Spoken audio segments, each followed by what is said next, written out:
દેશ વિભાગનો લેખ. ભગવાન શ્રી સ્વામિનારાયણ જન્મ દ્વિશતાબ્દી પ્રસંગે અક્ષર નિવાસી શ્રી નાથજીભાઈ ઈચ્છારામ સાર્વજનિક ટ્રસ્ટ નડિયાદ દ્વારા બહાર પડાતું આ પુસ્તક દેશ વિભાગનો લેખ, જે સટીક નકશા સાથે છે, તેના સંપાદક પૂજ્ય રમેશચંદ્ર લાભશંકર પંડ્યા છે. આ શ્રી સ્વામિનારાયણ સત્સંગ સેવા મંડળના પ્રમુખ શ્રી ઈશ્વરલાભ લાભશંકર પંડ્યા આ પુસ્તક વિશે પોતાના 2 બોલ દ્વારા નીચે પ્રમાણે જણાવે છે. ભગવાન શ્રી સ્વામિનારાયણની પ્રત્યક્ષ પ્રસાદીભૂત કહેવાય એવા 7 શાસ્ત્રો આજે સંપ્રદાયમાં ઉપલબ્ધ છે. 1. 10 વર્ષની નાની વયે અયોધ્યામાં પિતા ધર્મદેવના આશ્રય નીચે વિરાજીને ઘનશ્યામના હુલામણા નામે 4 શાસ્ત્રોમાંથી, એટલે મહાભારતમાંથી વિદુર નીતિ, શ્રીમદ ભગવદ્ ગીતા અને વિષ્ણુ સહસ્ત્રનામ, શ્રીમદ ભાગવતમાંથી 5મો અને 10મો સ્કંદ, પુરાણોમાં સ્કંદ પુરાણના વિષ્ણુખંડમાંથી વાસુદેવ મહાત્મ્ય અને ધર્મશાસ્ત્રોમાંથી યાજ્ઞવલ્ક્ય સ્મૃતિ, એ 6ના સારરૂપ નિત્ય પાઠ કરવા માટે લખેલો ગુટકો. 2. વિક્રમ સંવત 1856ના ફાગણ વદ 5મના રોજ સૌરાષ્ટ્રમાં આવેલા લોજ નામના ગામમાં બિરાજીને નીલકંઠ સરજુદાસ નામે ભાવિ ગુરુ રામાનંદ સ્વામીને સ્વહસ્તે લખેલો પત્ર. વિક્રમ સંવત 1882ના 3. વિક્રમ સંવત 1882ના મહાસુદ 5મના રોજ વડતાલ ગામમાં રામ પ્રતાપભાઈનો બંગલો, જેનું અસલ નામ નારાયણ મહેલ છે, તેમાં બિરાજીને આશ્રિતોને ઉદ્દેશીને સ્વહસ્તે સંસ્કૃત ભાષામાં લખેલી શિક્ષાપત્રી. 4. વિક્રમ સંવત 1883ના માગસર સુદ પૂનમના રોજ ગઢડામાં દાદા ખાચરના દરબારમાં બિરાજીને સંપ્રદાયના 9 પ્રતિષ્ઠિત 2 આચાર્યોને નામજોગ સંબોધીને શુકમુનિને લખાવેલો સંપ્રદાયના બંધારણરૂપ દેશ વિભાગનો લેખ. 5. વિક્રમ સંવત 1886ના મધ્યકાળે ગઢડામાં દાદા ખાચરના દરબારમાં બિરાજીને સંપ્રદાયમાં 7, વધુ ચોકસાઈથી કહીએ તો 9 સ્થળોએ પોતે આપેલા જ્ઞાનોપદેશનું પોતાના પ્રત્યક્ષ માર્ગદર્શન નીચે સંપ્રદાયના 4 સમર્થ સંતોના બનેલા સંપાદક મંડળ દ્વારા સંપાદિત કરાવેલું વચનામૃત નામે સંપ્રદાયના તત્વજ્ઞાનનું મહાશાસ્ત્ર. 6. ભગવાને પ્રસન્ન થઈને આપેલી દિવ્ય દ્રષ્ટિ, બુદ્ધિ અને શક્તિના પ્રતાપે સિદ્ધ પુરુષ શતાનંદ મુનિએ ગઢડામાં દાદા ખાચરના દરબારમાં પોતાની પર્ણકુટીમાં વસીને વિક્રમ સંવત 1886ના અંતભાગ પહેલા લખેલું સત્સંગી જીવન નામનું લીલાશાસ્ત્ર. અને 7. વ્યાસની પ્રતિમૂર્તિ સંપ્રદાયના મહાસમર્થ વિદ્વાન સંત નિત્યાનંદ મુનિએ ગઢડામાં દાદા ખાચરના દરબારમાં પોતાના આસને બેસીને વિક્રમ સંવત 1886ના અંતભાગ પહેલા લખેલો હરિદિગ્વિજય નામનો મહાગ્રંથ. પહેલા લખેલો હરિદિગ્વિજય આ 7 શાસ્ત્રો પૈકી અનુક્રમ અંક 2, 3 અને 4 ભગવાન શ્રી સ્વામિનારાયણે જાતે લખેલા છે. અનુક્રમ અંક 5, 6 અને 7માં જણાવેલા ગ્રંથો ભગવાન શ્રી સ્વામિનારાયણે જાતે સાદ્યંત સાંભળીને એમાં દાખવેલી વિગતો માટે પોતાની સંમતિ અને સ્વીકૃતિ દાખવેલી છે. શિક્ષાપત્રી એ આશ્રિતોનું પ્રાણાધાર જીવનશાસ્ત્ર છે, જ્યારે દેશ વિભાગનો લેખ એ સંપ્રદાયનું બંધારણ શાસ્ત્ર છે. દેશની અમદાવાદ, નડિયાદ, મુંબઈ, ગોંડા, લખનઉ અને દિલ્હી એ સ્થળોની ન્યાયની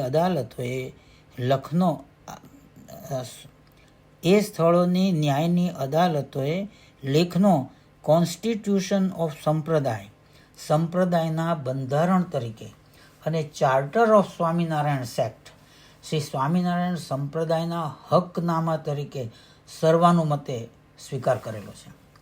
સંપ્રદાયના ધર્મપદ અને ધર્મ અર્થ સંબંધમાં અત્યાર સુધી થયેલા બધા દીવાની દાવાઓમાં દેશ વિભાગના લેખમાં દાખવેલા સિદ્ધાંતોનો સ્વીકાર થયેલો છે. એ હકીકત જ લેખની મહત્તા અને ઉપયોગિતા સાબિત કરે છે. લેખ કદમાં નાનો છે, પણ ગુણ વિસ્તારની દ્રષ્ટિએ એ વિરાટ છે. આશ્રિતોએ એની એકે એક કલમ સમજી વિચારીને કંઠસ્થ કરવા જેવી છે. ભાઈ શ્રી રમેશચંદ્રે દરેક કલમની વિગતો સમજાવીને તેને અનુરૂપ શિક્ષાપત્રી અને સત્સંગી જીવનના આધારો ટાંક્યા છે અને એને લગતા દીવાની દાવાઓની સંપૂર્ણ હકીકત દાખવેલી છે. આ બધા કારણે આ પુસ્તક આશ્રિતો માટે આધારકોશની એટલે કે પ્રમાણ ગ્રંથની ગરજ સારશે એવો અમને વિશ્વાસ છે. આ પહેલાં મંડળે સત્સંગ પ્રદીપના સભ્યોને જોબનપગી નામનું પુસ્તક ભેટ આપેલું છે. એ પ્રણાલિકાને અનુસરીને આ બીજું પુસ્તક ભેટ રૂપે આપવામાં આવે છે. સભ્યો અને વાંચકોને એ ગમશે એની અમને ખાતરી છે. શ્રી સ્વામિનારાયણ સત્સંગ સેવા મંડળને 10 વર્ષ વીતી ગયા છે. સંપ્રદાયના આશ્રિતોની શુભાશીષ અને પ્રેમભર્યા સક્રિય સહકારની મંડળ આશા રાખે છે. તારીખ 1/7/81 નડિયાદ. ઈશ્વરલાલ પંડ્યા, પ્રમુખ, શ્રી સ્વામિનારાયણ સત્સંગ સેવા મંડળ. આ હતા ઈશ્વરલાલ લાભશંકર પંડ્યા પ્રમુખના 2 બોલ. હવે સંપાદક શું કહે છે આપણે જોઈએ. સંપાદક છે રમેશચંદ્ર લાભશંકર પંડ્યા. સંપાદક કહે છે, જગતપિતા ભગવાન શ્રી સ્વામિનારાયણ પોતે જેના કરતા છે એ દેશ વિભાગના લેખ ઉપર ટીકા લખવાનું મારું ગજુ નથી. છતાં વિચિત્રતાઓ અને વિરોધાભાસોથી જેમની જીવનલીલા હંમેશા સભર ભરેલી છે એવા સર્વેશ્વર શ્રીહરિની જ ઈચ્છાશક્તિ અને પ્રેરણા શક્તિના પરિણામે એ કાર્ય મારા હાથે જ થયું છે. એ મારા માટે ગર્વ કે ગૌરવ લેવાનો પ્રસંગ નથી, પણ આભાર અને કૃતજ્ઞતાના આર્તભાવ સાથે શ્રીહરિના અને દેહ છતાં જ એમનું સાધર્મ પામેલા મારા દયાળુ શ્રી ગુરુજીના ચરણમાં માથું નમાવવાનો પ્રસંગ છે. વર્ષો પહેલાં જ્યારે મેં દેશ વિભાગનો લેખ વહેલો વાંચ્યો ત્યારે મને પારાવાર મૂંઝવણ થઈ હતી. પણ એ પછી એક દિવસે દયાળુ શ્રી ગુરુજીએ પોતે જ્યારે વાંચી સંભળાવી સમજાવ્યો ત્યારે મારી મૂંઝવણ ટળી ગઈ અને અંતરમાં અહોભાવ અને આદરે સ્થાન લીધું. એ પછી ન્યાયની અદાલતોના ચુકાદાઓ જેમ જેમ વાંચતો ગયો તેમ તેમ એમાં અભિવૃદ્ધિ થતી ગઈ. આજે માત્ર 2 પાનામાં એક વિશાળ સંપ્રદાયના એકમેવાદ્વિતીય બંધારણને સમાયેલું જોઈને અંતરમાં આનંદ અને ગૌરવ સમાતા નથી. શ્રી સ્વામિનારાયણ સત્સંગ પુરાતત્વ સંશોધન મંડળ વડતાલના ઉપક્રમે જ્યારે શિક્ષાપત્રી પરિચય નામના ગ્રંથનું વર્ષો પહેલાં સંવત 2022માં પ્રકાશન થયું તે પછી તરત જ દેશ વિભાગના લેખનું પ્રકાશન થવાનું નક્કી કરવામાં આવ્યું હતું. પણ કેટલાક અણચિંતવ્યા અવરોધોના કારણે એ કામ લંબાયું અને વર્ષો પછી આખરે આજે એ કાર્ય પૂરું થાય છે. આ વિલંબ પાછળ પણ ઈશ્વરી સંકેત રહેલો જણાય છે. શ્રી સ્વામિનારાયણ સત્સંગ સેવા મંડળના સભ્યોને ભેટ તરીકે આ ગ્રંથ આપવાનું નક્કી કરવા માટે એ મંડળનો તથા એના પ્રકાશનનો આર્થિક ભાર ઉપાડી લેવા માટે અક્ષર નિવાસી પૂજ્ય શુક્લ નાથજીભાઈ ઈચ્છારામ સાર્વજનિક ટ્રસ્ટના ટ્રસ્ટીઓનો હું આભાર માનું છું. ગ્રંથ બને એટલો અધિકૃત બનાવવાનો પ્રયત્ન કરવામાં આવ્યો છે, પણ એનું ક્ષેત્ર ઘણું વિશાળ છે. એટલે જો કોઈને કોઈ દોષ યા ખામી રહેલી જણાય તો તે માટે યોગ્ય આધારો સહ મને જણાવવા હું સુજ્ઞજનોને વિનંતી કરું છું. પ્રેસની અનેક મુશ્કેલીઓના કારણે ગ્રંથ છાપવામાં અસાધારણ વિલંબ થયો છે. પ્રૂફ જોવાની કાળજી રાખવામાં આવી છે, છતાં અશુદ્ધિઓ રહેવા પામી છે. તે શુદ્ધિપત્રકમાં જણાવ્યા પ્રમાણે સુધારીને વાંચવા વિનંતી છે. રમેશચંદ્ર લા પંડ્યા, તારીખ 1/7/81 વડોદરા. આ ગ્રંથ દયાળુ શ્રી ગુરુજીને ચરણે અર્પિત થયેલો છે. દયાળુ શ્રી ગુરુજી એટલે પરબ્રહ્મનિષ્ઠ પૂજ્યપાદ ગુરુરાજ શ્રી નાથજીભાઈ ઈચ્છારામ શુક્લ. આ ગ્રંથમાં અનુક્રમણિકા પણ છે. એમાં એક તો પ્રાસ્તાવિક જે છે તે પાના નંબર 1 થી 30 સુધી છે. એ પછી દેશ વિભાગનો લેખ જેવો છે તેવો 31 પાના નંબર 31 થી 44 સુધી છે. એ પછી કલમવાર વિગતો એનું વિવેચન 45 થી પાના નંબર 45 થી 207 સુધીનું છે. અને એ પછી એમાં પરિશિષ્ટ આવે છે. એ પરિશિષ્ટમાં પરિશિષ્ટ અ, પરિશિષ્ટ બ, પરિશિષ્ટ ક છે અને છેલ્લે શુદ્ધિપત્રક, એમ ટોટલ મળીને 230 પાના થાય છે. હવે આપણે એ દેશ વિભાગનો લેખ એની પ્રાસ્તાવિકતા આપણે શરૂ કરીએ. દેશ વિભાગનો લેખ પ્રાસ્તાવિક. શ્રી સ્વામિનારાયણ સંપ્રદાયમાં સર્વેશ્વર શ્રી હરિ મહાપ્રભુ ભગવાન શ્રી સ્વામિનારાયણની પ્રત્યક્ષ પ્રસાદીભૂત કહી શકાય એવા 4 શાસ્ત્રો છે: શિક્ષાપત્રી, દેશ વિભાગનો લેખ, વચનામૃત અને સત્સંગી જીવન. શિક્ષાપત્રી શ્રીજી મહારાજે જાતે લખેલી છે. દેશ વિભાગનો લેખ લિખાવિતમ એટલે પોતે લખાવેલો એટલે કે ડિક્ટેટેડ છે. વચનામૃત એ વિક્રમ સંવત 1876 થી 1886 સુધીના 11 વર્ષના ગાળા દરમિયાન શ્રીજી મહારાજે ગઢડા, સારંગપુર, કારિયાણી, લોયા, પંચાળા, વડતાલ અને અમદાવાદ એ 7 સ્થળો અને કુંડળ અને ખાંભડા ગામને સારંગપુરથી સ્વતંત્ર ગણીએ તો 9 સ્થળોએ આપેલા જ્ઞાનોપદેશો પૈકી પસંદ કરેલા 262 જ્ઞાનોપદેશનો શુભ સંગ્રહ છે.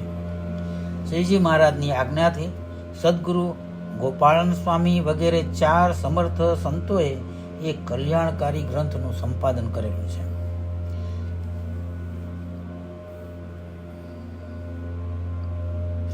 સંપાદિત કરેલો વચનામૃત ગ્રંથ શ્રીજી મહારાજે જાતે જોયેલો અને સાંભળેલો છે અને તેને પોતાની સ્વીકૃતિ આપેલી છે. સત્સંગી જીવન એ શ્રીજી મહારાજના જીવનની લીલાઓ, સંપ્રદાયનું તત્વજ્ઞાન, ધર્મ પ્રણાલિકા અને સર્વ આશ્રિતોના ધર્મોનું નિરૂપણ કરતું મહાભક્તિ શાસ્ત્ર અને ધર્મશાસ્ત્ર છે. શ્રીજી મહારાજે આપેલી દિવ્ય દ્રષ્ટિ અને અલૌકિક શક્તિના બળે શતાનંદ મુનિએ તેની રચના કરેલી છે. આ લીલા ગ્રંથ શ્રીજી મહારાજે જાતે જોયેલો અને સાંભળેલો છે અને એને પણ પોતાની સ્વીકૃતિ આપેલી છે. ભારતીય સત્શાસ્ત્રોમાં જેમ વેદ ઈશ્વર પ્રેરિત હોવાથી સ્વતઃ પ્રમાણ ગણાય છે, તેમ આ સંપ્રદાયમાં ઉપર જણાવેલા 4 મહાશાસ્ત્રો શ્રીજી મહારાજની પ્રત્યક્ષ પ્રસાદીભૂત હોવાથી સ્વતઃ પ્રમાણ ગણાય છે. સંપ્રદાયના બીજા બધા જ શાસ્ત્રો માટે આ 4 શાસ્ત્રો આધારરૂપ હોવાથી તે મૂળ અને મુખ્ય પ્રમાણ મનાય છે. સંપ્રદાયનું એ પ્રસ્થાન ચતુષ્ટય છે. 2. લેખનકાળની ગણતરી પ્રમાણે શિક્ષાપત્રી, દેશ વિભાગનો લેખ, વચનામૃત અને સત્સંગી જીવન એ પ્રમાણે ગ્રંથક્રમ આવે છે. 4 શાસ્ત્રો આશ્રિત માત્ર માટે એક સરખા ઉપયોગી અને મહત્વના છે. શિક્ષાપત્રીની આજ્ઞાઓનો ભંગ કરનાર જેમ સંપ્રદાયથી આપોઆપ બહિર્મુખ થયેલો ગણાય છે, તેમ દેશ વિભાગના લેખના આદેશોનો ભંગ કરનાર સંપ્રદાયથી આપોઆપ બહિષ્કૃત થયેલો મનાય છે. શિક્ષાપત્રી શ્લોક 207, દેશ વિભાગનો લેખ કલમ 33-34 અને સત્સંગી જીવન પ્રકરણ 4 અધ્યાય 40 અને 53 શ્લોક એના રેફરન્સ માટે. દેશ વિભાગના લેખના કેટલાક આદેશો ખરેખર અપૂર્વ અને અદ્ભુત છે, પણ આશ્ચર્યનું આશ્ચર્ય એ છે કે સંપ્રદાયના આશ્રિતો શિક્ષાપત્રીનો પાઠ નિત્ય કરે છે, વચનામૃત દિવસમાં એકાદ વાર વાંચયા સાંભળે છે અને સત્સંગી જીવનની કથા વર્ષમાં એકાદ વખત પણ વાંચયા સાંભળે છે, પણ 2-5 વર્ષે એકાદ વખત પણ દેશ વિભાગના લેખનું વાંચન યા શ્રવણ આજે કોઈ કરતું હોય એમ જણાતું નથી. વર્ષો પહેલા વડતાલ મંદિરના વિશાળ સભાખંડ વર્ષો પહેલા વડતાલ મંદિરના વિશાળ સભાખંડમાં દેશ વિભાગના લેખનું જાહેર વાંચન વર્ષમાં સમયા દરમિયાન થતું હતું, પણ તે પણ હવે તો બંધ થયેલું છે. આશ્રિતોમાં દેશ વિભાગના લેખ અંગે આજે જે અજ્ઞાન અને ગેરસમજ પ્રવર્તે છે તેવું આ પહેલાં ભાગ્યે જ બન્યું હશે. દુઃખદ આશ્ચર્યની વાત તો એ છે કે કેટલાક એવું મનાવે છે લેખ હવે મટી ગયો છે. કેટલાક કહે છે લેખ લખાયા પછી તેમાં ફેરફાર કરવાના અનેક પ્રયત્નો કૌટુંબિક થયા હતા, તેમજ શ્રી સહજાનંદ સ્વામીને પોતાને આપત્તિ આવતા ફેરફાર કરવાની જરૂર પડી હતી, પણ પોતે કરેલા લેખને કાયમ રાખીને તેમણે પ્રકારાંતરે નિર્વાહ કરી લીધો હતો. શ્રીજી મહારાજ અંતર્ધાન થયા પછી પ્રથમાચાર્યથી માંડીને લક્ષ્મીપ્રસાદજી મહારાજ સુધી તેમાં ઘણા ખાનગી પરિવર્તનો થયા હતા, પણ લેખનું નામ કાયમ રહ્યું હતું. પણ શ્રીપતિ પ્રસાદજી મહારાજના આરંભકાળે તેમાં મોટું પરિવર્તન થયું. એના લીધે મોટા દાવાઓ થયા. એમાંથી વહીવટ માટે હાઈકોર્ટની સ્કીમ નામે બંધારણ ઘડાયું. દેશ વિભાગનો લેખ મટી ગયો અને હાઈકોર્ટની સ્કીમ નામનો અમલ શરૂ થયો. આવી વાતો અને ગેરસમજ, અજ્ઞાન એ બધું પ્રવર્તે છે. ત્રીજું, ઉપરયુક્ત માન્યતાઓ ધરમૂળ ખોટી છે. તેને સંપ્રદાયના શાસ્ત્રો અને ઇતિહાસનો તથા અદાલતે ઘડી આપેલી વહીવટી યોજનાઓનો પણ કોઈ ટેકો મળતો નથી. મુંબઈની વડી અદાલતે વડતાલ દેશ માટે ઈસવીસન 1922માં અને અમદાવાદ દેશ માટે ઈસવીસન 1934માં વહીવટી યોજના એટલે કે સ્કીમ ઘડી આપેલી છે. આ યોજનાઓ સંપ્રદાયના બીજા કોઈ ધર્મ કાર્ય કે વ્યવહાર માટે ઘડાયેલી નથી, પણ માત્ર અર્થ વહીવટ પૂરતી જ ઘડાયેલી છે. તેથી તેને scheme of management of property, મિલકતનો વહીવટ કરવા માટે ઘડાયેલી યોજના કહેવામાં આવે છે. અર્થ વહીવટ માટે યોજનાઓ ઘડી આપવા માટે વડતાલ દેશમાં ઈસવીસન 1914માં અને અમદાવાદ દેશમાં ઈસવીસન 1901-2માં પ્રથમ દાવાઓ થયા હતા, અને પછી વડી અદાલતે ઉપર જણાવેલા વર્ષોમાં એટલે કે વડતાલ માટે ઈસવીસન 1922માં અને અમદાવાદ માટે ઈસવીસન 1934માં વહીવટી યોજનાઓ ઘડી આપી હતી. આ યોજનાઓની છેવટે subject to the provisions of the scheme the powers of management of the Acharya shall be in accordance with the lake. એટલે કે અર્થ વહીવટની આ યોજનામાં જણાવેલી બાબતો સિવાય વહીવટ અંગે આચાર્યશ્રીને લેખના ધોરણે જે અધિકારો છે તે કાયમ સમજી તે પ્રમાણે વહીવટ કરવાનો તેમનો અધિકાર ચાલુ રહેશે.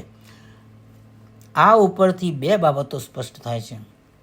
એક એ કે વહીવટી યોજનાઓ અમલમાં આવી તે પહેલાં અર્થ વહીવટ લેખના આદેશો અને શ્રીજી મહારાજ વખતો વખત જે આજ્ઞાઓ કરતા હતા તે મુજબ ચાલતો હતો. તે મુજબ જ ચલાવવાનો છે, તે મુજબ જ ચાલવાનો છે. પણ તે પૈકી જે બાબતોનો યોજનામાં સમાવેશ કરેલો છે તેનો વહીવટ યોજનામાં જણાવેલી રીતે કરવાનો છે. અર્થ વહીવટ અને વ્યય નિયમન માટે લેખમાં જણાવેલા આદેશો અને વહીવટી યોજનામાં દર્શાવેલા ધોરણો વચ્ચે સિદ્ધાંતની દ્રષ્ટિએ કોઈ ખાસ તફાવત નથી.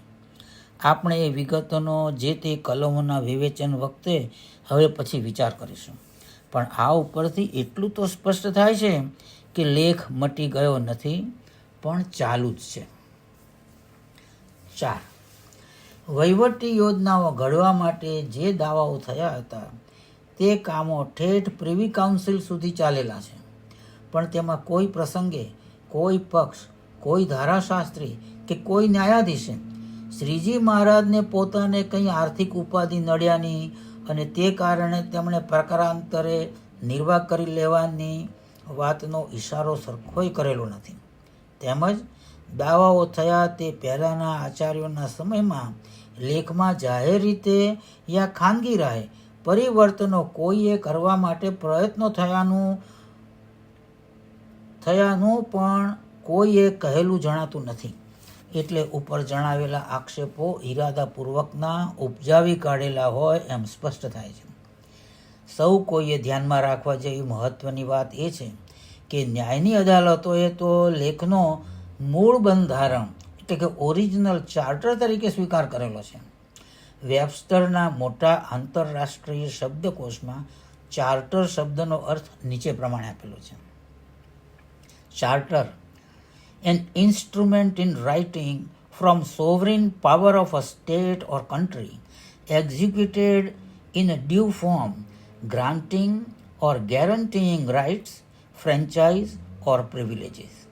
એટલે કે રાજ કે દેશની સાર્વભૌમ સત્તા તરફથી કોઈ હક, મતાધિકાર યા વિશિષ્ટ પ્રકારના અધિકારો આપતો અથવા આપવાની બાંહેધરી આપતો યોગ્ય સ્વરૂપમાં યોગ્ય રીતે લખાયેલો લેખ તે ચાર્ટર કહેવાય. એ તો સૌ કોઈ જાણે છે કે બંધારણ એક વખત નક્કી થઈ અમલમાં આવે તે પછી આસમાની સુલતાની સિવાય તે કદી મટી જતું નથી. વળી એ ધ્યાનમાં રાખવું ઘટે છે કે સંપ્રદાયોમાં અર્થ વહીવટ એ ગૌણ બાબત છે, કારણ કે સંપ્રદાયોની રચના અને જાળવણી અર્થની પ્રાપ્તિ અને તેનો વહીવટ કરવા માટે કદી થતી નથી. સંપ્રદાયો અને તેના પ્રવર્તનમાં એના સિદ્ધાંતો, ઉપાસના રીતિ, ધર્મ પ્રણાલિકા અને આશ્રિતોના ધર્મ જીવનની નીતિ રીતિ એ જ મુખ્ય બાબતો હોય છે. કોઈ પણ સંપ્રદાયની ઉન્નતિ કે અવનતિનો આધાર આ બાબતોની વિશુદ્ધિ કે અશુદ્ધિ ઉપર જ રહેલો હોય છે. સાચું કહીએ તો અર્થની પ્રાપ્તિ અને તેનો વહીવટ કરવો એ લેખનો હેતુ જ નથી, પણ લેખનું ધ્યેય સિદ્ધ કરવામાં અર્થની પ્રાપ્તિ અને તેનો વહીવટ અંતરાયરૂપ ન બને તે માટે એ વહીવટ અંગે કેટલાક નિયમનો લેખ દ્વારા સ્થાપિત કરેલા છે. વ્યય વૃત્તિ ઉપર અંકુશ રાખવો અને અમુક રીતે જ અર્થનો વ્યય અને વહીવટ કરવો એ વહીવટી યોજનાનો પણ ઉદ્દેશ છે. અર્થાત લેખ મટી ગયાની વાત પાયા વગરની છે. 5. સંપ્રદાયમાં લેખનું મહત્વ અને ઉપયોગિતા ઓછી આંકવાના હેતુથી એવું કહેવામાં આવે છે કે શિક્ષાપત્રી, વતનામ્રત વગેરે સંપ્રદાયના મુખ્ય શાસ્ત્રોમાં લેખનો કોઈ ઉલ્લેખ કરવામાં આવેલો નથી. શિક્ષાપત્રની રચના વિક્રમ સંવત 1882ના મહાસુદ 5મના રોજ થયેલી છે, જ્યારે લેખની રચના તે પછી વિક્રમ સંવત 1883ના માગસર સુદ પૂનમના રોજ થયેલી છે. એટલે શિક્ષાપત્રીમાં લેખનો ઉલ્લેખ ન હોય એ સહજ સમજી શકાય એમ છે. વતનામ્રતનું સંપાદન કાર્ય સંવત 1886ના બીજા મહિને એટલે શ્રાવણ માસમાં પૂરું થયેલું જણાય છે. એટલે એમાં લેખનો નિર્દેશ થઈ શકે એવી સ્થિતિ હતી એમ કહી શકાય. છતાં એમાં પણ લેખનો કાંઈ ઉલ્લેખ કરેલો નથી. તેના કારણો સમજી લેવાની જરૂર છે.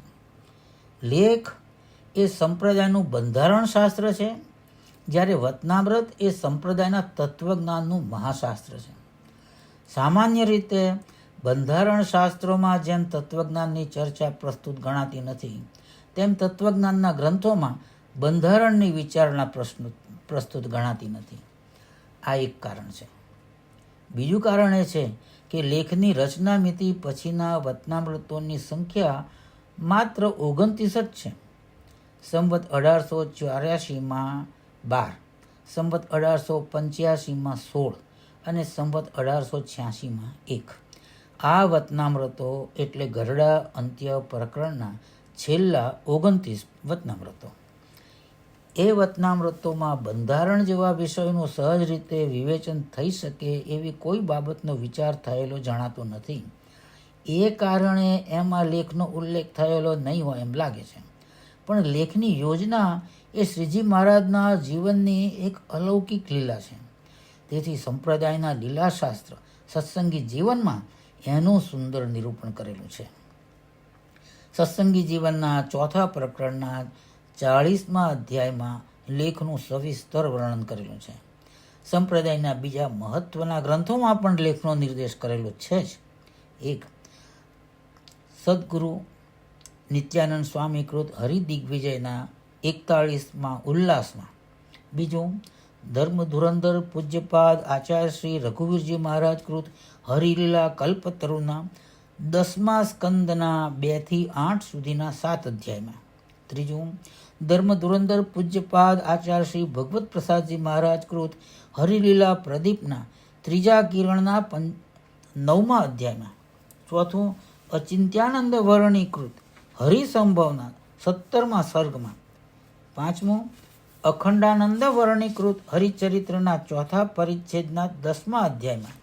અને છઠ્ઠું, વાસુદેવાનંદ વર્ણિકૃત સત્સંગી ભૂષણના 5મા અંશના 18 અને 19મા અધ્યાયમાં લેખનું વર્ણન કરેલું છે. ઉપર જણાવેલા બધા ગ્રંથો સંસ્કૃત ભાષામાં રચાયેલા છે. એ પૈકી અનુક્રમ અંક 1 અને 6નું એટલે કે અનુક્રમ 1 અને 6નું એટલે કે 1 એટલે હરિદિગ્વિજય, 6 એટલે કે સત્સંગી ભૂષણનું આચાર્ય શ્રી મહારાજની આજ્ઞા મેળવીને અને અનુક્રમ અંક 2, 3 ને 4નો એટલે કે હરિલીલા કલ્પતરુ, હરિલીલા પ્રદીપ અને હરિસંભવ એવી કોઈ આજ્ઞા મેળવ્યા સિવાય ખાનગી રાયે પ્રકાશન થયેલું છે. અનુક્રમ અંક 5માં જણાવેલો ગ્રંથ હરિચરિત્ર હજી અપ્રગટ છે. એટલે આ પુસ્તક લખાયું સંવત 2037માં કે એ વખતે આ હરિચરિત્ર ગ્રંથનું પ્રકાશન થયેલું નહોતું, પણ હવે તો એ પ્રગટ થઈ ચૂકેલું છે. એટલે કે પ્રાકૃત ભાષામાં 7, સદગુરુ નિષ્કુળાન સ્વામીકૃત ભક્ત ચિંતામણીના 91મા પ્રકરણમાં અને 8મું પુરુષોત્તમ પ્રકાશના 37 થી 40 સુધીના 4 પ્રકારોમાં, 9મું સદગુરુ મુક્તાનંદ સ્વામીકૃત ધર્માખ્યાનના 125 થી 130 સુધીના 6 કડવામાં, 10મું ધર્મ ધુરંધર પૂજ્યપાદ આચાર્ય શ્રી બિહારીલાલજી મહારાજ કૃત હરિલીલામૃતના 8મા કળશના 45 થી 47 સુધીના 3 વિશ્રામમાં લેખનું યોગ્ય વર્ણન કરેલું છે. અર્થાત સંપ્રદાયના બીજા સત્શાસ્ત્રોમાં પણ લેખનું યોગ્ય નિરૂપણ થયેલું છે જ. છઠ્ઠું, લેખની રચના એક જ વખત થયેલી છે. વિક્રમ સંવત 1883 માગસર સુદ પૂનમના રોજ ગરડામાં એની રચના થયેલી છે એવો સ્પષ્ટ ઉલ્લેખ લેખની છેવટે કરેલો છે. એટલે લેખની રચના ક્યારે થયેલી છે એ પ્રશ્ન ખરેખર તો ઉપસ્થિત ન થવો જોઈએ, પણ લેખની રચના 2 વખત થયેલી છે. પહેલી અથવા પ્રાથમિક રચના સંવત 1882 કારતક સુદ એકાદશીના રોજ વડતાલમાં, અને બીજી અથવા આખરી રચના સંવત 1883ના માગસર સુદ પૂનમના રોજ ગરડામાં એવી એક માન્યતા સંપ્રદાયમાં પ્રચલિત છે.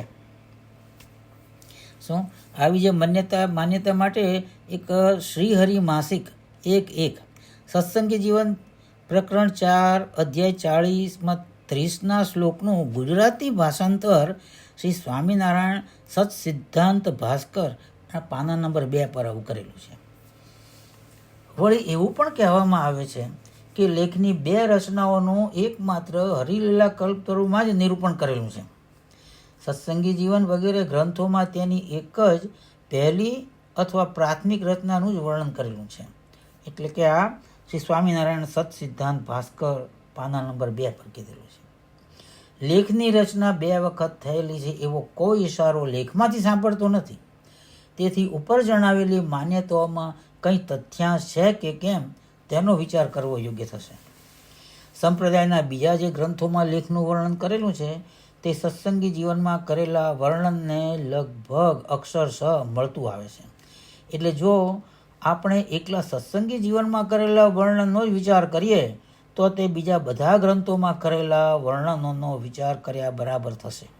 સત્સંગી જીવનમાં માત્ર એક જ અધ્યાય એટલે કે પ્રકરણ 4 40માં અધ્યાયમાં જ લેખનું વર્ણન કરેલું છે. એટલે આપણે માત્ર એ એક જ અધ્યાયના વર્ણનનો વિચાર કરવાનો રહે છે. સત્સંગી જીવન પ્રકરણ 4ના 39મા અધ્યાયમાં ધર્મદેવના જન્મ મહોત્સવનું વર્ણન કરેલું છે. તે પુનિત પ્રસંગની પૂર્વ ભૂમિકા ઉપર તે પછીના અધ્યાયમાં લેખનું નિરૂપણ કરવામાં આવ્યું છે. શરૂઆતના 9 શ્લોકોમાં વડતાલમાં મળેલી સુધર્મ સભાનું વર્ણન કરેલું છે. આ સભા શ્રી લક્ષ્મીનારાયણ દેવના મંદિરની દક્ષિણ છેડે પાછળના ભાગમાં નીચે આવેલા વિશાળ ચોકમાં, હાલ જ્યાં આરસનો એક મોટો ઓટો કરેલો છે, ત્યાં મળેલી હતી. એ સભામાં ધર્મદેવના વંશના 2 પુરુષોમાં સંપ્રદાયની ધર્મધુરની પ્રતિષ્ઠા કરવાનો નિર્ણય કરવામાં આવે છે. એ વાત એ પછીના 7 શ્લોકમાં કહેલી છે. આ નિર્ણય પ્રમાણે પાંડે શ્રી અયોધ્યા પ્રસાદજી રામ પ્રતાપભાઈ અને પાંડે શ્રી રઘુવીરજી ઈચ્છારામભાઈને સંપ્રદાયના આચાર્ય પદે સ્થાપિત કરવાના હેતુથી મહાપ્રભુ ભગવાન શ્રી સ્વામિનારાયણ દત્તવિધિથી પુત્ર પદે ગ્રહણ કરે છે. આ વાત એ પછીના 6 શ્લોકમાં જણાવેલી છે. 7. સંપ્રદાયમાં 2 વહીવટી વિભાગોની રચના અને ધર્મવંશના અને ધર્મદેવના વંશના 2 પુરુષોની આચાર્ય પદ માટે પસંદગી થાય છે. એટલે તેમનો કાર્યપ્રદેશ દરેક વિભાગના આશ્રિતોના ધર્મો અને સંપ્રદાય સમગ્રનું બંધારણ નક્કી કરવાનું આવશ્યક બને છે. એ માટે પહેલા પગલાં તરીકે સંપ્રદાયના નહીં પણ ભારત દેશના 2 વિભાગો, ઉત્તર દેશ અને દક્ષિણ દેશ એવા 2 વિભાગોની કલ્પના કરવામાં આવે છે. આ હકીકતનું નિરૂપણ કરતી વખતે શતાનંદ મુનિએ સત્સંગી જીવનમાં કલ્પિતા શબ્દ વાપરેલો છે. એટલે તેને અનુસરીને અમે વિભાગોની કલ્પના કરવામાં આવી એવો શબ્દ પ્રયોગ કરેલો છે. પણ તે વખતે અને તે પહેલાં પણ વૈદિક કાળથી ભારતમાં ઉત્તર પથ અને દક્ષિણ પથ એવા 2 વિભાગો સ્વીકારેલા હતા જ. તે ઉપરથી ભારતના 2 વિભાગની કલ્પના કરવામાં આવી હશે એમ લાગે છે. ઉત્તરખંડમાં આવેલા અમદાવાદ શહેરમાં શ્રીજી મહારાજે સંવત 1878ના ફાગણ સુદ 3ના રોજ શ્રી નરનારાયણ દેવની અને દક્ષિણ ખંડમાં આવેલા વડતાલ ગામમાં સંવત 1881ના કારતક સુદ 12ના રોજ શ્રી લક્ષ્મીનારાયણ દેવની પ્રતિષ્ઠા કરેલી હતી. એટલે તે ઉપરથી આ વિભાગોને અનુક્રમે શ્રી નરનારાયણ દેવનો દેશ અને શ્રી લક્ષ્મીનારાયણ દેવનો દેશ એવા 2 નામો આપવામાં આવે છે. આ હકીકત એ પછી 23થી 25 સુધીના 3 શ્લોકોમાં કહેલી છે.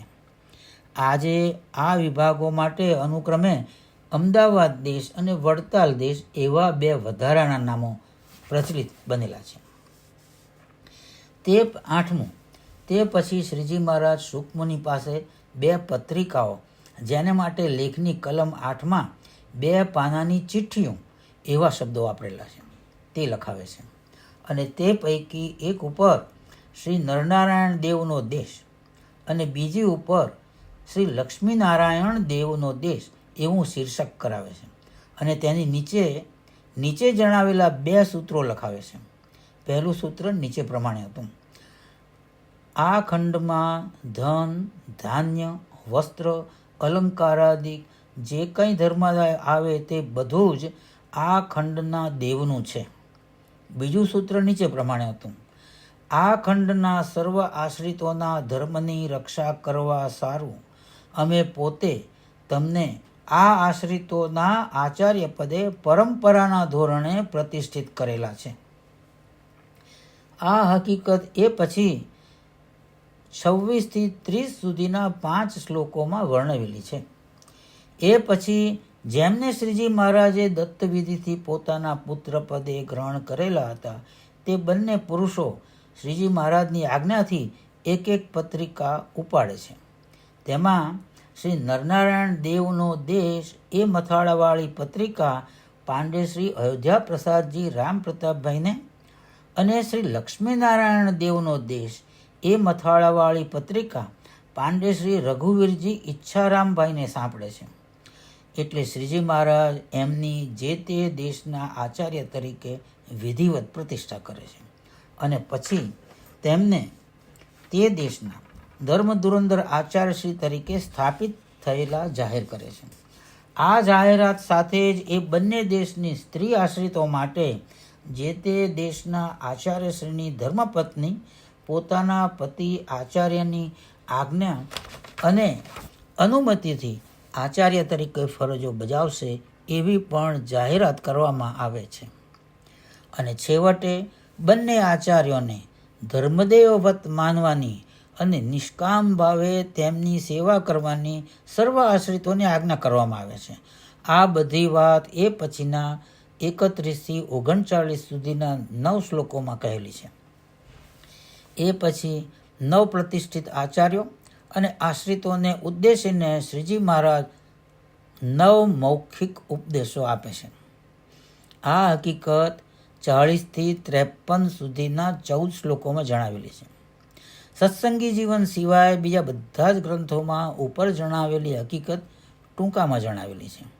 હરિલીલામૃતમાં 9 મૌખિક ઉપદેશો તે દિવસે સાંજે સભા ભરીને આપ્યા હતા એમ જણાવેલું છે. સત્સંગી ભૂષણમાં આચાર્ય પ્રતિષ્ઠાની વિધિ જેતલપુર અસલાલી ગામમાં થયેલું જણાવેલું છે, પણ એ દેખીતી ભૂલ જણાય છે, કારણ કે એ પછી બંને આચાર્ય વડતાલ આવે છે અને ત્યાં પોતપોતાના દેશના આશ્રિતોને દીક્ષા આપે છે. એવો નિર્દેશ તે પછી તરત જ કરેલો છે.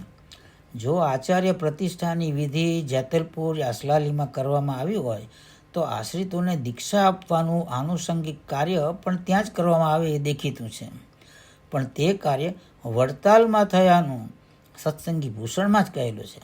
એટલે આચાર્ય પ્રતિષ્ઠાની વિધિ પણ વડતાલમાં થઈ હતી એવો આપોઆપ જ સૂચિત થાય છે. ઉપર જણાવેલી વિગતો ઉપરથી સ્પષ્ટ થાય છે કે સંવત 1882ના કારતક સુદ એકાદશીના રોજ વડતાલમાં માત્ર 2 પત્રિકાઓ, 2 પાનાની ચિઠ્ઠીઓ કે જેમાં ઉપર જણાવેલા પ્રમાણે વિગતો લખી હતી તે સિવાય બીજું કોઈ લખાણ લખાવેલું નહોતું. સત્સંગી જીવનના પ્રકરણ 4 અધ્યાય 40 શ્લોક 40થી 53 સુધીના 14 શ્લોકોમાં જે ઉપદેશોની વિગતો આપેલી છે તે મૌખિક જ કયા હતા. સંવત 1883ના માગસર સુદ પૂનમના રોજ ગઢડામાં લખાવેલા લેખ માટે આ 2 પત્રિકાઓ દેખીતી રીતે જ મૂળ આધારરૂપ ગણાય. એટલે તેને લેખની પહેલી અથવા પ્રાથમિક રચના તરીકે ઓળખાવી હોય તો તેમ થઈ શકે છે, પણ તેમ કરવું યોગ્ય અને હિતાવહ જણાતું નથી, કારણ કે 2 પત્રિકાઓનું સ્વરૂપ લાંબુથી વિશેષ કાંઈ જ નિષ્પન્ન થતું નથી. જો કે એના ઉપર જણાવેલા 2 અતિ મહત્વના સૂત્રો લખેલા હતા. એ દ્રષ્ટિએ તેને માત્ર લાંબુ જ ન ગણવું જોઈએ, પણ આજે 2માંથી એક પણ વિભાગમાં તેની જાળવણી થઈ હોય એમ લાગતું નથી. વળી તેના ઉપર કોઈની સહી થયેલી નથી. હાલ જે લેખ છે તેના ઉપર જ શ્રીજી મહારાજની મોહર છાપ થયેલી છે. વળી બંને વિભાગમાં થયેલા દાવાઓ પૈકી એક પણ દાવામાં લેખની રચના 2 વખત થયાની વાત કોઈએ કરેલી નથી. સૌ કોઈએ હાલના લેખને જ અધિકૃત લેખ તરીકે સ્વીકારેલો છે. વળી 9 મૌખિક આપેલા ઉપદેશોનો હાલના અધિકૃત લેખમાં સમાવેશ થયેલો છે. આ બધા કારણોને લીધે લેખની રચના 2 વખત નહીં પણ એક જ વખત ગઢડામાં ખાચર દાદાએ અભલના દરબારમાં સંવત 1883ના માગસર સુદ પૂનમના રોજ થયેલી છે એવો સ્વીકાર કરવો એ જ યોગ્ય, સંયુક્તિક અને હિતાવહ જણાય છે. 10. હરિલીલા કલ્પતરુમાં લેખની 2 રચનાઓને નિરૂપણ કરેલું છે એ માન્યતા હકીકતની દ્રષ્ટિએ બરાબર નથી. લેખની યોજના કરવા રૂપી લીલા 2 પ્રસંગોમાં વર્ણવેલી છે. પહેલો લીલા પ્રસંગ સંવત 1882ના કારતક સુદ એકાદશીના રોજ વડતાલમાં અને બીજો લીલા પ્રસંગ સંવત 1883ના માગસર સુદ પૂનમના રોજ ગઢડામાં બનેલો છે. હરિલીલા કલ્પતરુમાં જે નિરૂપણ છે તેના 2 ભાગ છે. પહેલો ભાગ 2 થી 4 સુધીના 3 અધ્યાયોનો છે. તેમાં પહેલા પ્રસંગની લીલાનું વર્ણન કરેલું છે. આ વર્ણન સત્સંગી જીવન સાથે શબ્દસહ મળે છે એમ કહીએ તો તે ભાગ્યે જ ખોટું લેખાશે. બીજો ભાગ 5 થી 8 સુધીના 4 અધ્યાયોનો છે. તેમાં સંવત 1883ના લેખનું સાદ્યંત એટલે સહી સાક્ષીઓ કરનારાના નામો સાથે સંસ્કૃત ભાષાંતર આપેલું છે. આ સાથે ખાસ ધ્યાનમાં રાખવા જેવી હકીકત એ છે કે એમાં ભાષાંતર સિવાય બીજો એક પણ શબ્દ વપરાયેલો નથી. એટલે એમ કહી શકાય કે હરિલીલા કલ્પતરુમાં લેખના બંને પ્રસંગોના વર્ણન ઉપરાંત લેખનું સાદ્યંત સંસ્કૃત ભાષાંતર આપેલું છે એટલું વિશેષ છે. પણ તેથી લેખની રચના 2 વખત થયેલી છે અને બંને રચનાઓનું તેમાં વર્ણન કરેલું છે એમ ન કહી શકાય. 11. પણ ખરેખર પ્રશ્ન જુદો છે. લેખની યોજના અંગે 2 લીલા પ્રસંગો છે. પહેલો સંવત 1882ના કારતક સુદ એકાદશીના રોજ વડતાલ બનેલો છે.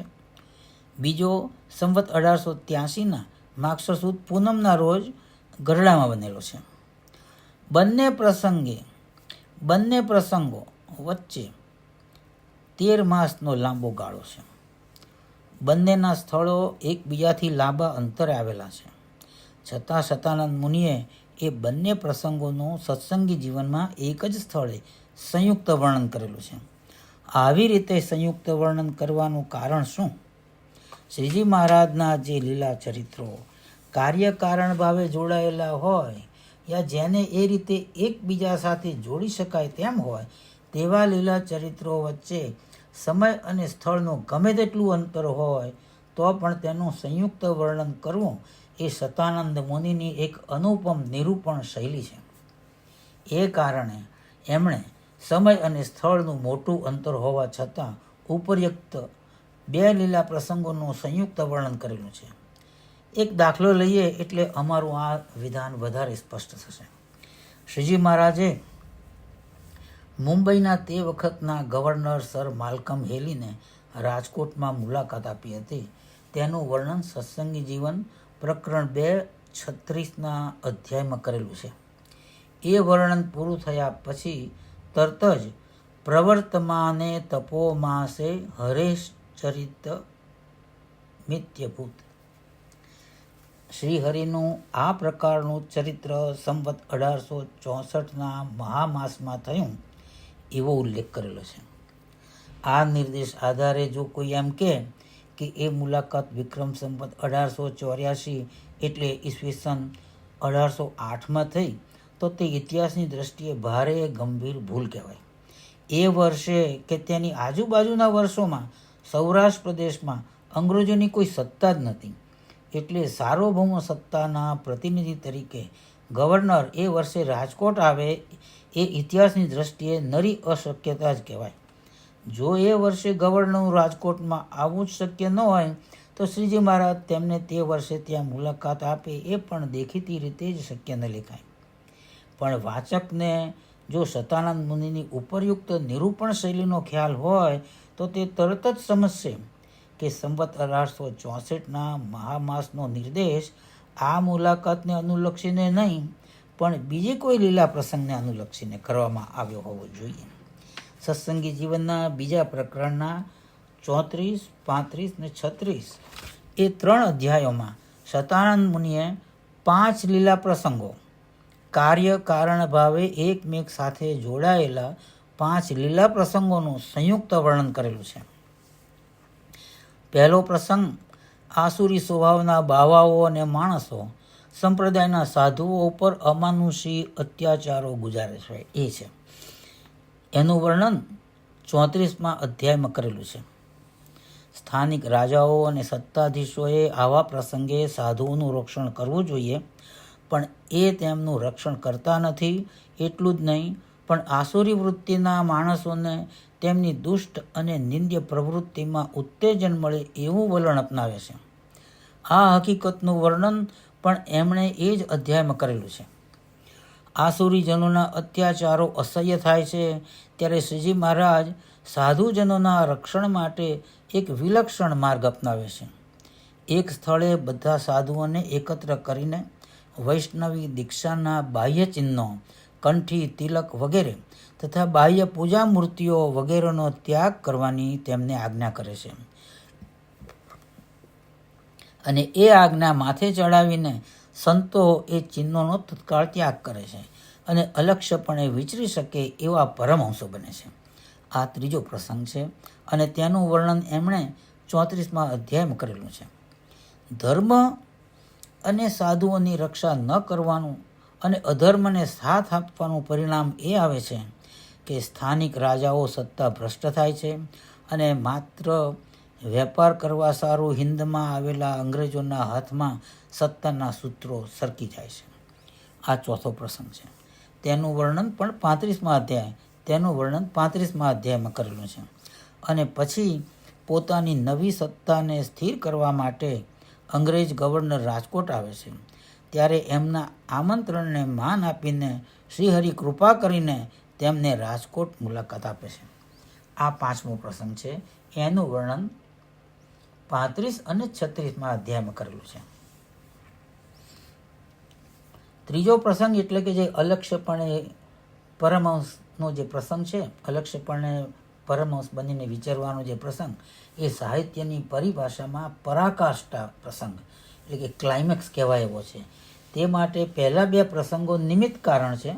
ચોથો અને પાંચમો પ્રસંગ એ ઉપર જણાવેલા 3 પ્રસંગોના પરિણામરૂપ પ્રસંગો છે. પહેલા બે પ્રસંગોની ઘટના 5 વર્ષનો ગાળો રોકે છે. એ પછી તરત જ ત્રીજો પરાકાષ્ઠા પ્રસંગ બને છે અને એ પછી 15-16 વર્ષના ગાળામાં ચોથા અને પાંચમા પ્રસંગની ઘટનાઓ બને છે. આમ પહેલા પ્રસંગની શરૂઆતથી પાંચમા પ્રસંગ સુધીમાં 22 વર્ષનો લાંબો ગાળો રહેલો છે. છતાં પોતાની અનુપમ શૈલીને અનુસરીને શતાનંદ મુનિએ એ 5 લીલા પ્રસંગોનું સંયુક્ત વર્ણન 3 અધ્યાયોમાં કરેલું છે. 12મું, પણ આ 5 પ્રસંગોમાં જેને હરિચરિત્ર કહેવાય અને એ દ્રષ્ટિએ જેનું શ્રવણ, કીર્તન અને ગાન થઈ શકે એવો તો એક જ પ્રસંગ છે. ત્રીજો પરાકાષ્ઠા પ્રસંગ. સર્વેશ્વર શ્રીહરિ સમર્થ અને સર્વ કરતા હર્તા છે, છતાં પોતાના સાધુઓના રક્ષણ માટે તે માનુષી ચરિત્ર કરીને અતિ વિલક્ષણ માર્ગ લે છે. એના જેવું અલૌકિક ચરિત્ર બીજું કયું ગણાય? શતાનંદ મુનિએ પોતે તો એ ચરિત્રનું પરમ ભાવપૂર્વક ગાન કરેલું છે, પણ તે સાથે સંકળાયેલા બીજા પ્રસંગોને લીધે વાચકોને એ દિવ્યાતિદિવ્ય લીલા ચરિત્રનું વિસ્મરણ ન થાય તે ખાતર બધા પ્રસંગોનું વર્ણન પૂરું થયા પછી તરત જ એ અદ્ભુત લીલા ચરિત્રનું વર્ષ અને મહિનો દાખવીને તેનું સૌ કોઈને મંગળ સ્મરણ કરાવેલું છે. સંપ્રદાયના ઇતિહાસ ઉપરથી સ્પષ્ટ થાય છે કે શ્રીજી મહારાજનું આ દિવ્ય માનુષી લીલા ચરિત્ર સંવત 1864ના મહામાસમાં કાલવાણી ગામે બનેલું હતું. એ ગામે એ દિવસે મહાપ્રભુએ પોતાના સાધુઓને સામૂહિક રીતે પરમહંસો બનાવ્યા હતા અને તેમના નવા નામો પાડ્યા હતા. ભક્ત ચિંતામણી પ્રકરણ 51માં વિગત છે.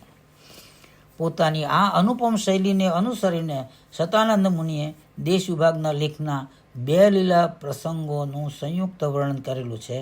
પણ એ સંયુક્ત વર્ણનના કારણે લેખની રચના 2 વખત થયેલી છે એમ તો ન જ કહેવાય ને. 13મું, લેખની યોજનાના હેતુઓ અંગે આપણે હવે સંક્ષેપમાં વિચાર કરીએ. લેખની યોજનાના હેતુ અંગે ભારે ગેરસમજ પ્રવૃત્તિ હોય એમ જણાય છે. કેટલાક કહે છે સંપ્રદાયનું વિભાજન એટલે ભાગલા કરવા એ જ લેખનો હેતુ છે, માટે એને દેશ વિભાગનો લેખ કહેવામાં આવે છે. કેટલાક કહે છે સંપ્રદાયના આચાર્ય પદે ધર્મદેવના કુળના 2 પુરુષોની પસંદગી અને નિયુક્તિ કરવી હતી, એટલે સંપ્રદાયના 2 વિભાગ કરવામાં આવ્યા અને વિભાજનના એક કાર્યને લેખી સ્વરૂપ આપવા માટે લેખની રચના કરેલી છે. કેટલાક કહે છે સંપ્રદાયની ધર્માદાય મિલકતની વહેંચણી કરવાના હેતુથી લેખની રચના કરેલી છે. આ બધી માન્યતાઓ પાયા વિનાની અને તેથી ખોટી છે. સંપ્રદાયના આચાર્ય પદે ધર્મદેવના વંશના 2 ગૃહસ્થાશ્રમી પુરુષોને પરંપરાના ધોરણે નિયુક્ત કરવામાં આવ્યા એ હકીકત સાચી છે, પણ તે સાથે જ એ નિયુક્તિ ધર્મદેવના કુળને કોઈ આર્થિક લાભ થાય તે ખાતર કરવામાં આવેલી નથી એ હકીકત પણ એટલી જ સાચી છે. શ્રીજી મહારાજે સંપ્રદાયના કોઈ ત્યાગી કે ગ્રહસ્થ આશ્રિતને આચાર્ય પદે ન બેસાડતા ધર્મદેવના કુળના પુરુષોને જ પરંપરાના ધોરણે એ પદે પ્રતિષ્ઠિત કર્યા. એનું કારણ આશ્રિત માત્રે સમજી લેવાની જરૂર છે. એક તટસ્થ અંગ્રેજ ન્યાયાધીશે પોતાની પાસે રજૂ થયેલા પુરાવાઓની સમાલોચના કરીને એ કારણની વિગતો ખૂબ સ્પષ્ટ શબ્દોમાં જણાવેલી છે. શ્રી સહજાનંદ સ્વામીએ પોતાના જન્મના કુળ સામે નજર રાખીને સંપ્રદાયનું આચાર્ય પદ એ કુળમાં સ્થાપિત કરેલું છે અને તેમને 2 ભાઈઓ હતા માટે સંપ્રદાયના 2 ભાગ કરીને 2 ગાદી કરેલી છે. એ પ્રકારના હલકા આક્ષેપો અદાલતમાં એટલે અમદાવાદ દેશમાં ધર્મપદ અંગે સંપ્રદાયમાં પહેલવાલા દીવાની દાવાઓ અંક 726 1901ના વર્ષમાં અને અંક 92 1902 વર્ષમાં થયા. તેમાં વાદી આશ્રિત સત્સંગીઓએ જ કર્યા હતા અને તેના સમર્થનમાં પણ પુરાવાઓ રજૂ કર્યા હતા. તેની તુલના તથા થોડો અંતર્વિચાર કરીને દાવો સાંભળનાર ન્યાયાધીશ શ્રી આર નાઇટે જે અભિપ્રાય ઉચ્ચારેલો છે તે આજે કોઈ પીઠ સત્સંગીની સમજને પણ ઝાંખો પાડે એવો છે. 14મું ન્યાયાધીશ શ્રી નાઇટ કહે છે, શ્રી સહજાનંદ સ્વામી બ્રહ્મચર્યાશ્રમ ત્યાગી હતા, એટલે કે સેલિબેટ હતા. એમણે આચાર્ય પદ માટે પોતાના જ વર્ગની કોઈ વ્યક્તિને તે પસંદ કરે એ સ્વાભાવિક હતું, પણ એ સ્વાભાવિક માર્ગથી તદ્દન વિરુદ્ધ કહી શકાય એવો વિલક્ષણ માર્ગ એમણે અપનાવ્યો. એનું શું કારણ? હાલના વાદી પક્ષે એ માટે પોતાના કુળમાં જ એ પદ રહે એ પ્રકારના હલકા હેતુનું તેમના ઉપર મિથ્યા દોષારોપણ કરેલું છે, પણ એટલી અધમ હદે ઉતરવું મને યોગ્ય લાગતું નથી. હાલના દાવામાં પક્ષકાર ન હોત તો વાદી પક્ષે પણ તેમના ઉપર આ પ્રકારના હલકા હેતુનું આરોપણ ન જ કર્યું હોત તેની મને ખાતરી છે. તેથી આ પ્રશ્નનો ઉકેલ મેં જે દ્રષ્ટિએ વિચારેલો છે એ દ્રષ્ટિએ જ વિચારવો યોગ્ય જણાય છે. શું છે એમનો વિચાર? એ કહે છે કે સંપ્રદાયની રચના અને રક્ષા એ જ શ્રી સહજાનંદ સ્વામીના જીવનનો પરમ હેતુ હતો. આશ્રિત અને જન સમાજના કલ્યાણ અર્થે જ એમણે સંપ્રદાયની રચના કરેલી છે અને તેની જાળવણી પણ એ જ દ્રષ્ટિએ કરેલી છે. એમના જીવનની બધી જ પ્રવૃત્તિઓ આશ્રિતો ધર્મ અને કલ્યાણના માર્ગમાંથી પાછા ન પડે પણ પ્રતિદિન આગળ અને આગળ જ વધે તે માટે જ યોજાયેલી હતી. તેથી એમણે મનોમન પ્રશ્ન કર્યો, મારા દેહોત્સર્ગ પછી આશ્રિતોના ધર્મની રક્ષા કરવાનું ભારે જવાબદારીવાળું કાર્ય સરળતાથી અને સાંગોપાંગ ચાલે તે માટે એ કાર્ય મારે કોને સોંપવું યોગ્ય થશે? મારા વર્ગના કોઈ ત્યાગી બ્રહ્મચારીને? ના, આશ્રિતોના ધર્મની રક્ષાનો ભાર તો ધર્મદેવનું કુળ જ વહન કરે એ જ યોગ્ય અને કાર્યક્ષમ લેખાશે. મૂળ લખાણમાં જે શબ્દો મોટા અક્ષરે છાપેલા છે તે મોટા અક્ષરે લખેલા નથી, પણ મહત્વની વાત તરફ વાચકોનું ધ્યાન ખેંચવા માટે તે અમે મોટા અક્ષરોમાં છાપેલા છે. અદાલતનો આ અભિપ્રાય ઠેઠ પ્રિવી કાઉન્સિલ સુધી સ્વીકારાયેલો છે. એમાં કારણો સ્પષ્ટ શબ્દોમાં જણાવેલા છે, એટલે વધુ વિવેચન કરવાની અને અત્રે જરૂર નથી. સુજ્ઞ વાચકને આથી સહજ પ્રતીતિ થશે કે સંપ્રદાયનું આચાર્ય પદ ધર્મદેવના વંશના પુરુષોમાં પરંપરાના ધોરણે સ્થાપિત કરવા પાછળ એ કુળને આર્થિક લાભ થાય એવો કોઈ જ હેતુ ન હતો. 15.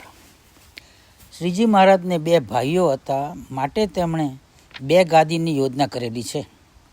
એ કથન પણ એટલું જ કલ્પિત અને હાસ્યાસ્પદ છે. લેખની રચના કરવામાં આવી ત્યારે વિક્રમ સંવત 1883માં સંપ્રદાયનો વિસ્તાર ગુજરાતમાં ગામડે ગામડે વધેલો હતો. દેશના બીજા દૂરના ભાગોમાં પણ એનો આશ્ચર્યજનક પ્રમાણમાં પ્રચાર થયો હતો. સંપ્રદાયમાં આશ્રિતોની સંખ્યા પણ ઘણી વધી હતી.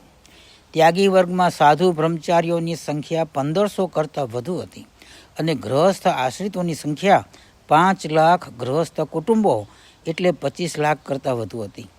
આટલો મોટો વિસ્તાર અને જનસંખ્યા ધરાવતા સંપ્રદાયમાં ભારત દેશમાં રાજવહીવટની સરળતા માટે જેમ અનેક રાજ્યોની રચના કરવામાં આવેલી છે, તેમ ધર્મ પ્રચાર અને વહીવટની સુગમતા માટે યોગ્ય વિભાગોની રચના કરવામાં આવે એમાં કંઈ જ અયોગ્ય ન કહેવાય. ઉલટું તેમ કરવું અનિવાર્ય રીતે આવશ્યક કહેવાય. ધર્મદેવના વંશના પુરુષો કે પુરુષમાં અથવા બીજા કોઈ પુરુષો કે પુરુષમાં આચાર્ય પદની પ્રતિષ્ઠા કરવામાં આવી હોત તો પણ સંપ્રદાયમાં વહીવટી વિભાગોની રચના તો કરવી જ પડત.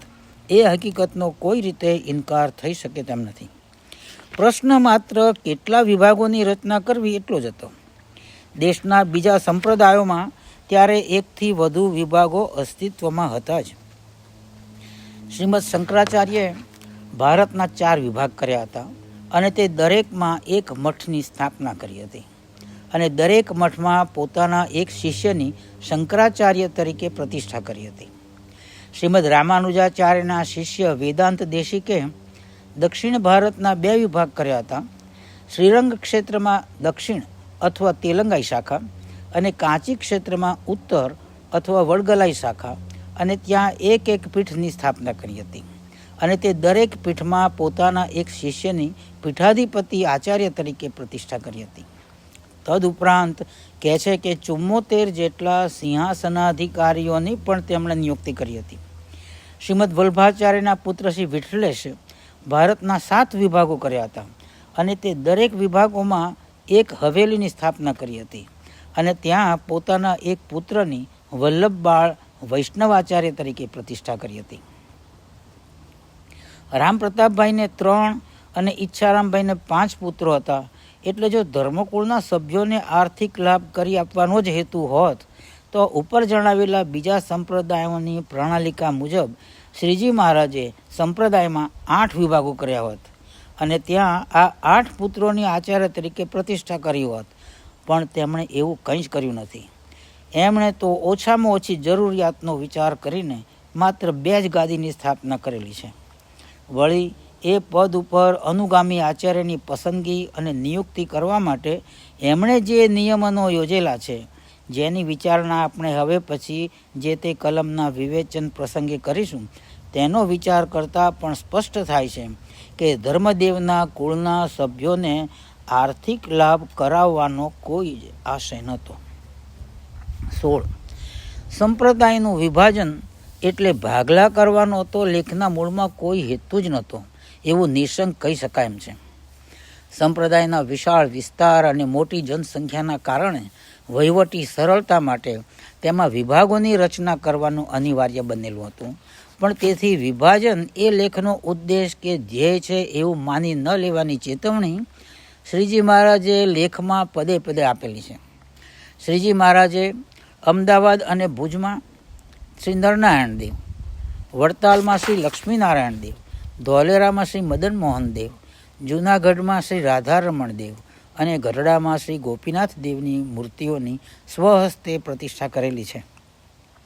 તે ઉપરથી સ્થાનિક આશ્રિતો પોતાને શ્રી નરનારાયણ દેવ, શ્રી લક્ષ્મીનારાયણ દેવ, શ્રી મદન મોહન દેવ, શ્રી રાધારમણ દેવ કે શ્રી ગોપીનાથ દેવનો આશ્રિત અને ઉપાસક માને મનાવે નહીં, પણ મહાપ્રભુ ભગવાન શ્રી સ્વામિનારાયણના જ આશ્રિત અને ઉપાસક માને મનાવે તે ખાતર એ બધા સ્વરૂપો પોતાના છે અને તેથી એમાં ભેદાભેદ ન કરતા શ્રીજી મહારાજના પ્રત્યક્ષ સ્વરૂપમાં જ એકનિષ્ઠ આશ્રય અને ઉપાસના દ્રઢ કરવા જોઈએ એવી સ્પષ્ટતા લેખના પાને પાને કરેલી છે.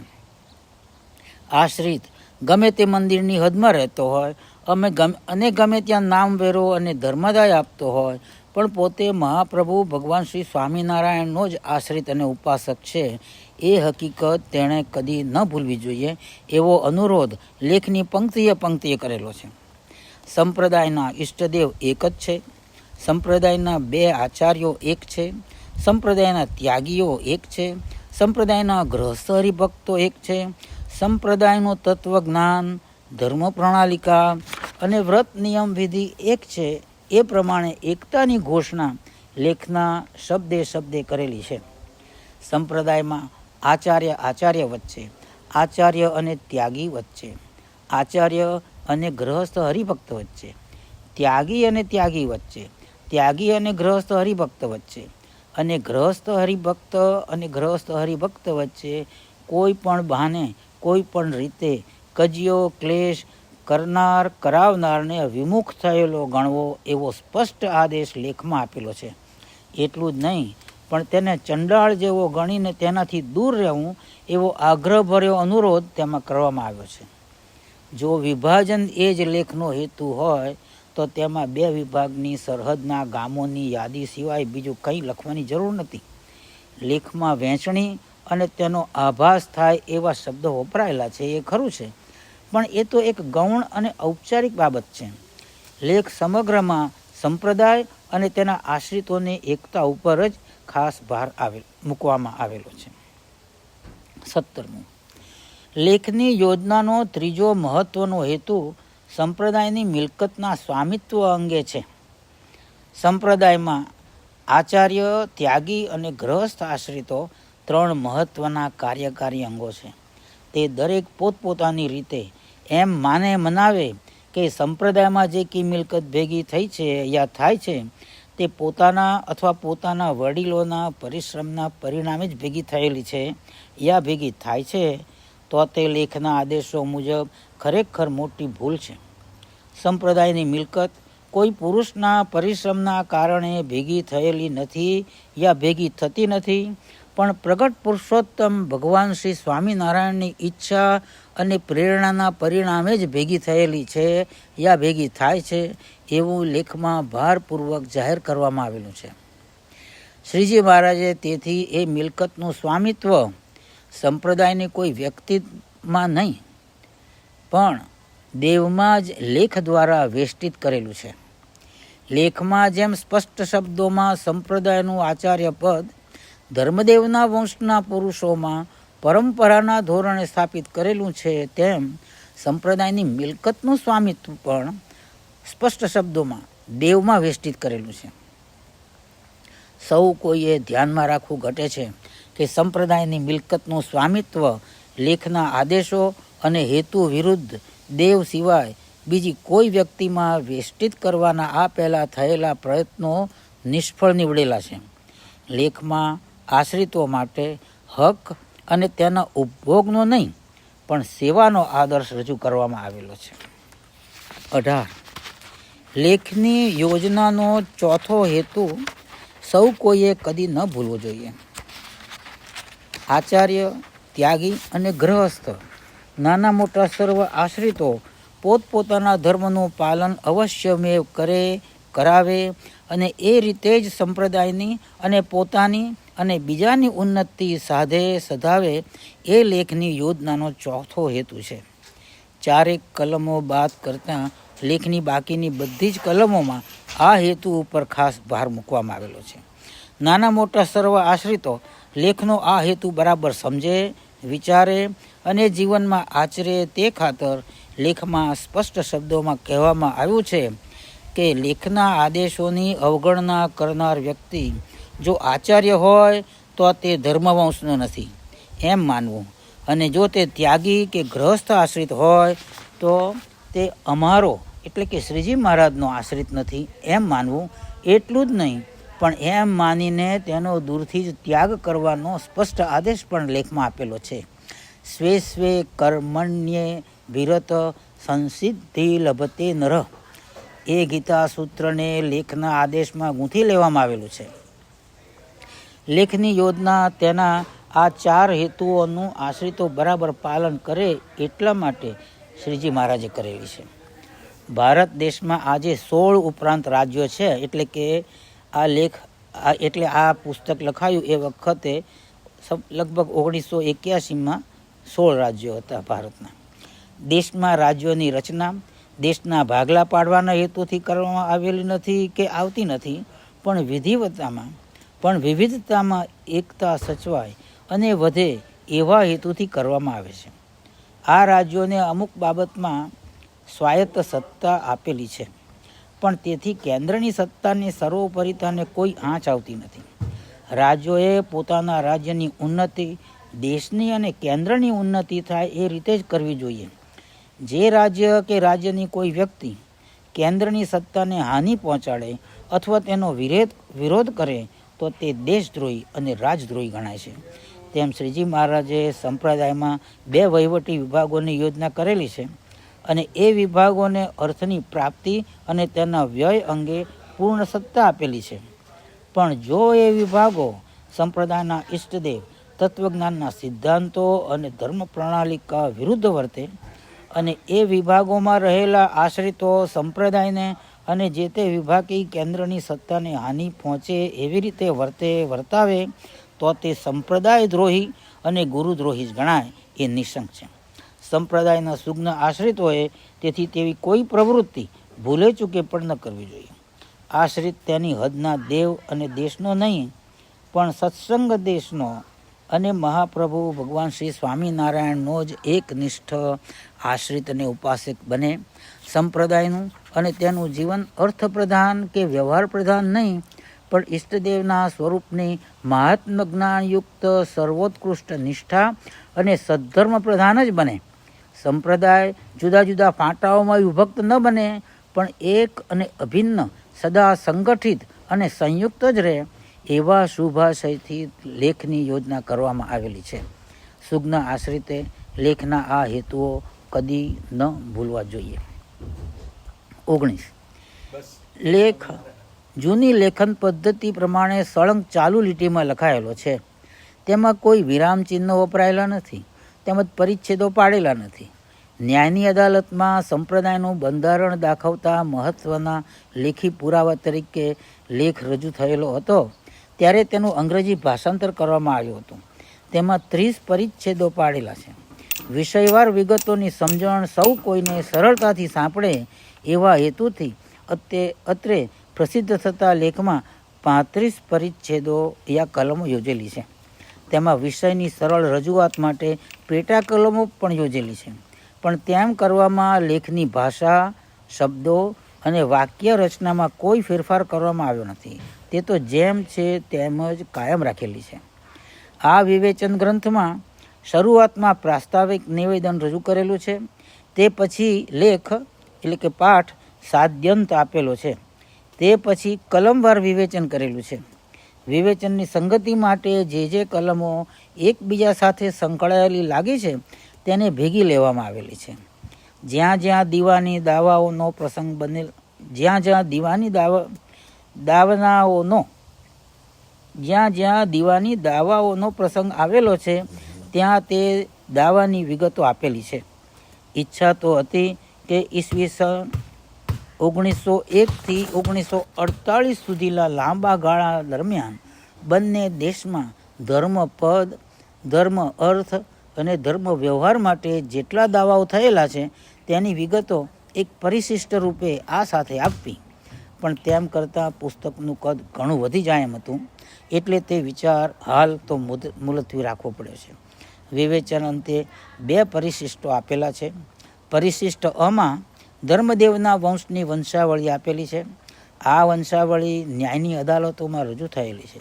વંશાવળીને અદ્યતન બનાવવાના શક્ય એટલા પ્રયત્નો કરવામાં આવ્યા છે.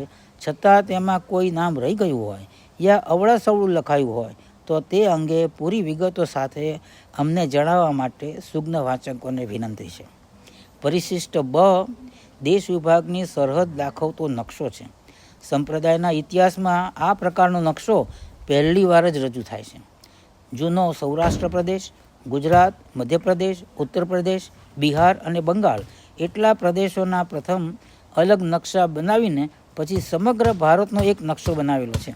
નકશામાં કલકત્તાથી કાશી અને અલ્હાબાદ સુધીની રેખા આ માર્ગ તો ઉત્તરે ઠેઠ પેશાવર સુધી જાય છે.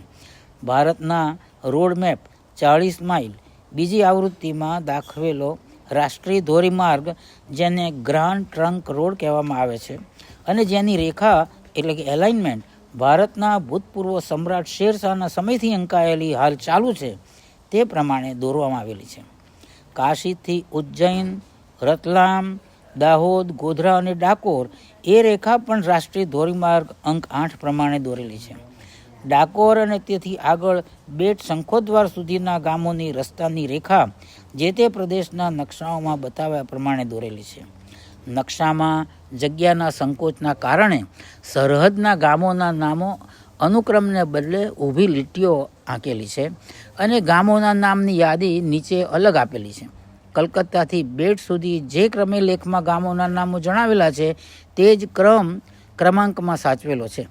જ્યાં ક્રમાંક આપેલો નથી પણ ગામના નામો જણાવેલા છે તે ગામો લેખમાં ગણાવેલા નથી, પણ લેખમાં આંકેલી સરહદ રેખા પ્રમાણે એ ગામો કયા દેશમાં, ઉત્તર યા દક્ષિણ દેશમાં આવે છે તે બતાવવા પૂરતા જ એ નામો લખેલા છે.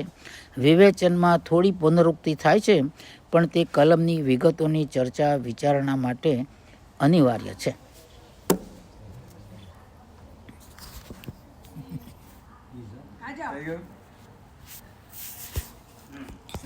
વીસ લેખ સંપ્રદાયનું બંધારણ શાસ્ત્ર છે. બંધારણ શાસ્ત્રની ભાષા હંમેશા ગૂઢ અને ગુરુગમ્ય હોય છે. બંધારણ નિષ્ણાત ગુરુની સીધી મદદ અને સ્પષ્ટ માર્ગદર્શન વિના એકદમ સમજી શકાતું નથી. તેથી અત્રે રજૂ થતી હકીકતમાં જે કંઈ સારપ જણાય તેનો બધો યશ એ જ્ઞાન કુશળ ગુરુઓને જ આપવો ઘટે છે. સર્વ ગુરુઓના ગુરુ અને સર્વ જ્ઞાન કુશળોમાં જ્ઞાન કુશળ તો એકમાત્ર શ્રીજી મહારાજ પોતે જ છે. તેથી બધા યશના પહેલા અધિકારી શ્રીજી મહારાજ પોતે જ છે. તે પછી બીજા જ્ઞાન કુશળ ગુરુ મારા ગુરુવર્ય અક્ષર નિવાસી પૂજ્ય નાથજીભાઈ ઈચ્છારામ શુક્લ છે. તેથી એ પછી યશના અધિકારી મારા દયાળુ શ્રી ગુરુજી છે.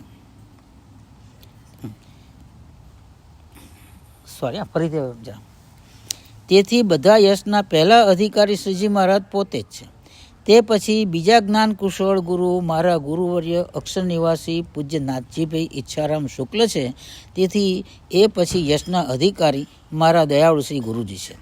ત્રીજા જ્ઞાન કુશળ સંપ્રદાયના પૂજ્યપાદ આચાર્ય શ્રી મહારાજ સર્વ ત્યાગી અને ગ્રહસ્થ આશ્રિતો છે.